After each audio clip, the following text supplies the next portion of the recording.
This year, I think January was 19,000, and then March I was low, like 8,000 maybe. Making $19,000 one month and crashing to $8,000 the next. This fitness coach had 39 clients but couldn't fix her cash flow. I think for how far along you are, you should definitely be charging at least $3K for your 6-month one. Last year, I think I totaled in about $80,000. It's going to be harder to get people to just keep renewing like that. I love coaching, but I feel like I have too many clients right now to coach. Number one thing that you want to get out of the next 30 minutes I think just clarity. on. Clarity on like what my order of operations should be. Okay, so fill me in. How much money are you making per month? Main bottleneck right now, clients you have, a little bit, catch me up to speed with your business. Okay. Last year, I think I totaled in about $80,000. Okay, nice. And months ranged, like this year, I think January was 19,000, and then March I was lower. Actually, not that low, like 8,000 maybe, but it's up and down for sure. So I have 39 clients right now. Some of those are low ticket clients though. High ticket clients, I probably have about 30. So right now, like you said, you were like, I need to make sure that I have enough coming in and it's steady enough. So my thought process was, I want to make sure over the next month, like since my dog just died a couple days ago, so I feel like I let myself slip on the things that I should be doing when life got hard. So I want to make sure like over this next month, like I'm tracking my metrics, I'm tracking DMs, close rates, all of that, just up to date on that stuff. And I want to make sure over the next month, if you think a month's a good timeline, I feel like it's good, but just making sure like, hell yeah, I can do that. And that's a stable position to put myself in, like hiring, whether it's an assistant coach or a setter or both, if you think that's the road to go. But I want to make sure like that's the road to go. That's what I'm trying to figure out. Because I'm at a rate right now where I'm like in January, that was the first time where I was like, oh, the ocean level's rising right now. Like this is really hard. Yeah. Yeah. Okay. Was that the first and only time, or has that happened a few times now? I feel like my busiest seasons are like November, or it was honestly busier this year. I think October it really picked up, and then end of January. I think like those months back to back, like right now I feel fine. And I'm like, I have the capacity for it. But in those months, I was like, January was my wit's end in a great way. It was a good problem to have, but like I was struggling. What do you hate the most right now? DM setting, assistant coaching, and or reframing it. What are you spending the most time on right now that isn't a direct relation with you making money?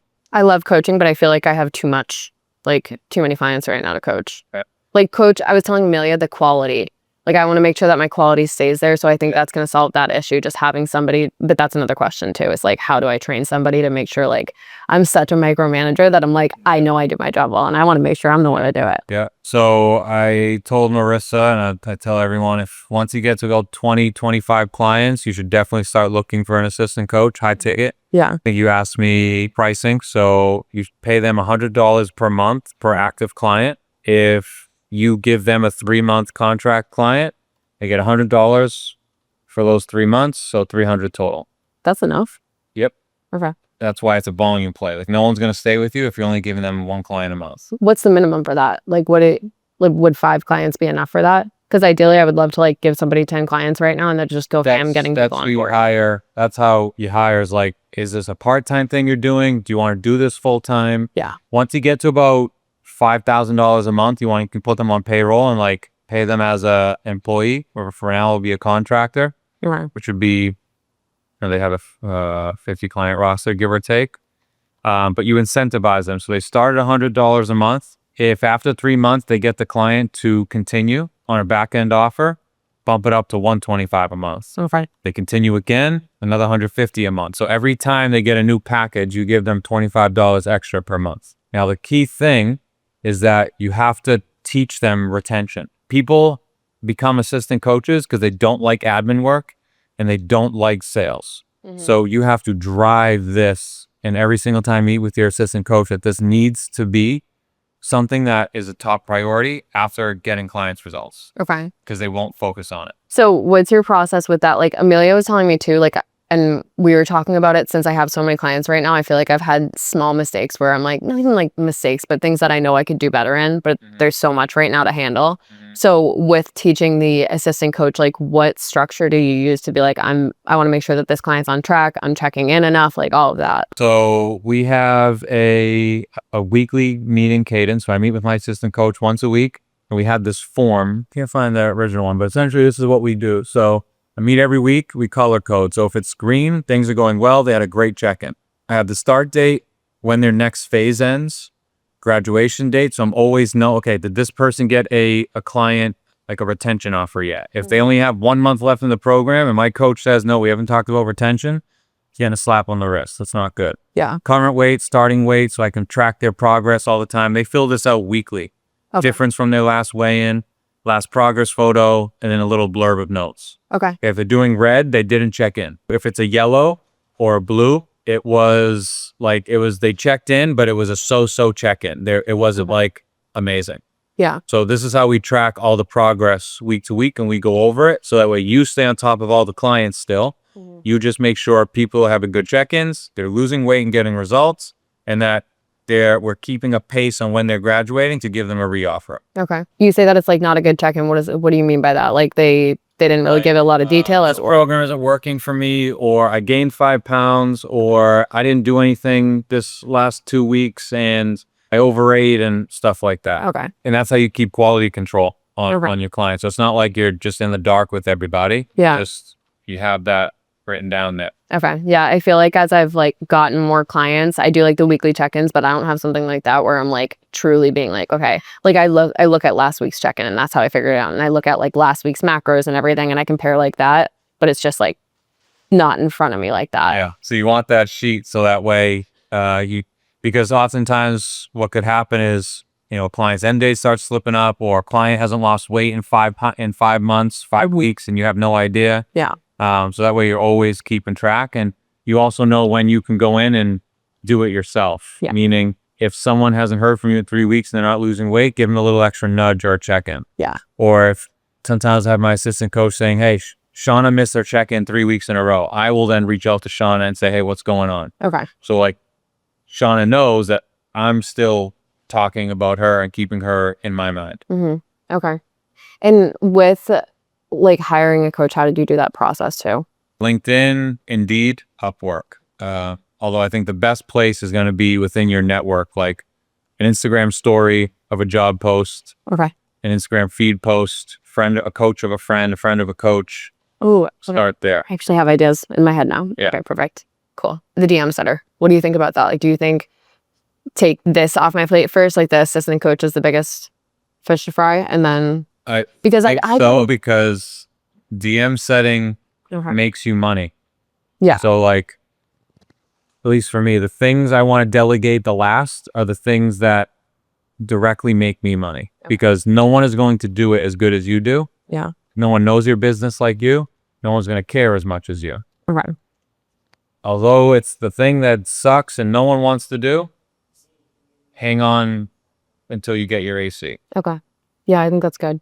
I think that's what I needed to be. You see yourself like, hey, I don't have time to do this, I don't have time to do that. And if I got somebody, then it would make me more money by hiring someone, because they're going to be better at the job than I am from a time frame standpoint. Yeah. Okay.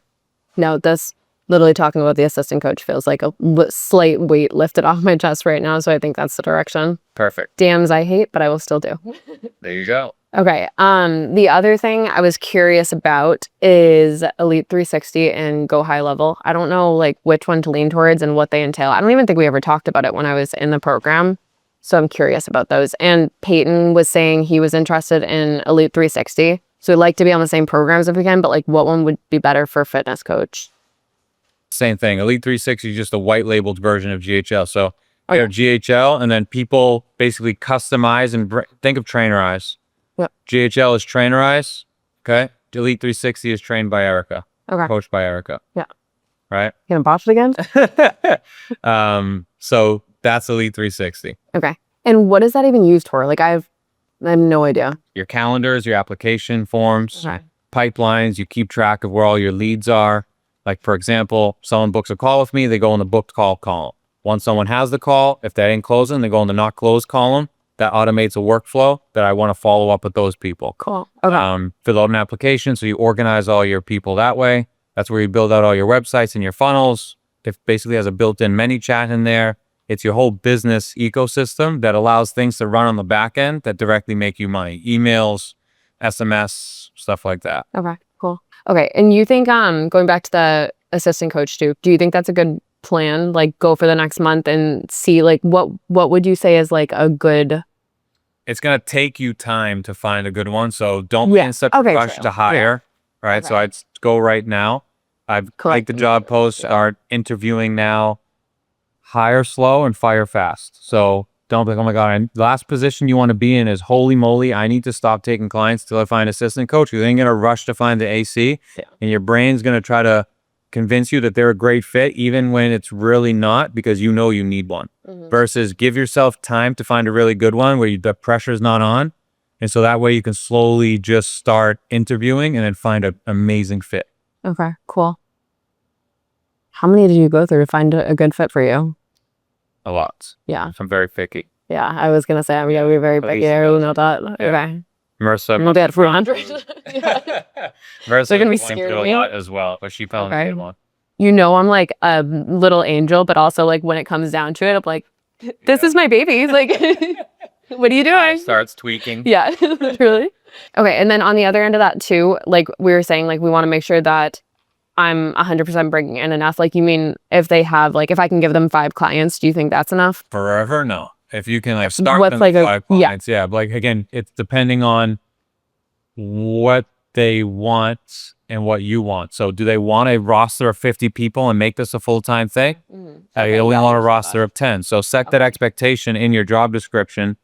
X amount of hours per week. This is not someone that's looking for a few extra bucks. This is someone who wants to manage a lot of clients. Yeah. Okay. Or whatever. I mean, if it's the opposite for you, then it's the opposite. Okay. But you want to be able to steadily feed people clients, like minimum 1 a month. Okay.